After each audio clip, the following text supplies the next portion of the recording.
But now you see my real face. I changed. See? I'm wearing a black and white dress. I changed again. Look at my breast. Okay. And I brushed my hair. And I put my makeup on. I guess I look alright. I don't have the cat ears on right now. I am trying to take the right steps to get the help that I need. I know I should have gone to a lot of,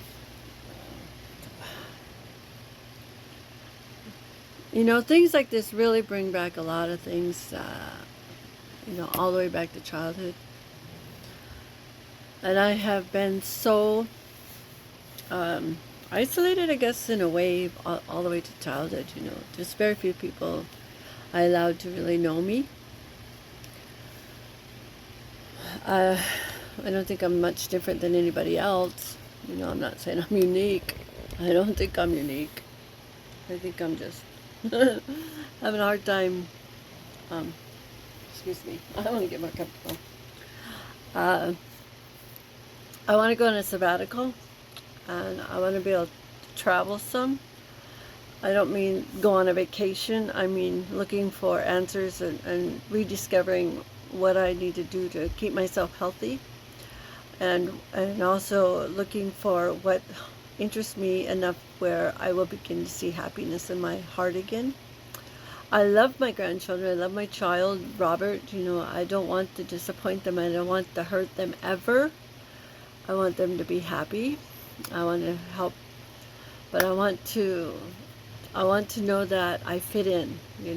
I want to know I belong. I have to rediscover me all over again. I don't know who I am. When I lost Doug, I feel like I lost my whole world. He was my fortress. Now he's gone. And fuck him for saying that. I'm so mad at him because he said, "Would I have to die in order you to find yourself?" And I just want to punch him for saying that. How dare you say that? Uh, to Native Americans living as long as I'm alive now, almost 60. Next June I'll be 60, actually. That is like phenomenal compared to what it was when I was a child. It was very seldom that natives lived past 50, because alcoholism was so rampant that a lot of our relatives died. And it was a rough history. So that now that we have places where we have medical facilities and we have things to help, to heal us, it's pretty phenomenal. I remember when I first saw the dental clinic and real buildings that look like baskets and stuff up here. I was so happy. I was just like, this is so wonderful. I didn't go to work today. I decided to give up the battle of trying to get out the door, and I called in, and I don't look sick. I don't look like anything is wrong with me. I don't look like I could be going through an anxiety attack, but I am. I guess that's what it is. I don't know. I have no doctor that says, "You're going through an anxiety attack." No doctor's telling me that, but it sure fucking hell feels like one. But it doesn't feel like what people would typically, it doesn't look like an anxiety attack. It's not typical of what was portrayed in media, what an anxiety attack. It comes on really subtle. And it's crippling. It's crippling. It's a handicap, it turns into a handicap. And I've had it several times this last year, more than several times. I don't know how many times I've had it. You'd have to look through my record to find out how many times I've called in saying I can't get out of my room. I can't seem to leave the house. Those are like real big red flashing signs. There's something else going on, Cecilia. There's something else going on inside of you need to address.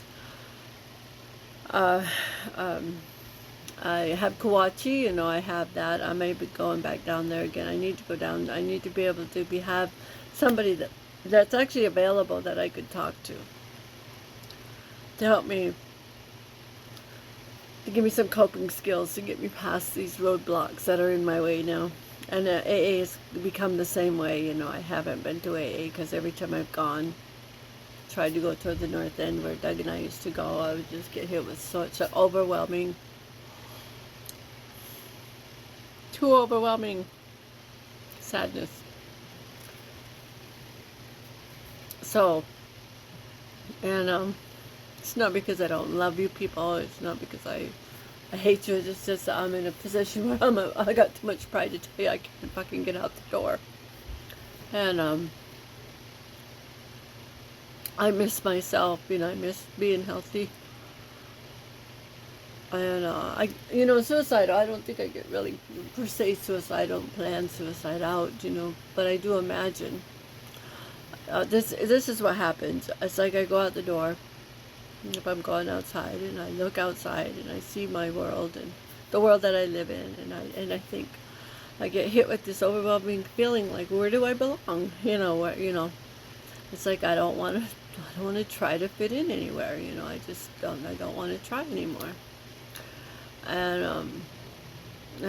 But I have Peggy Sue and I have my family and I just want to be happy. You know, that a lot to ask for.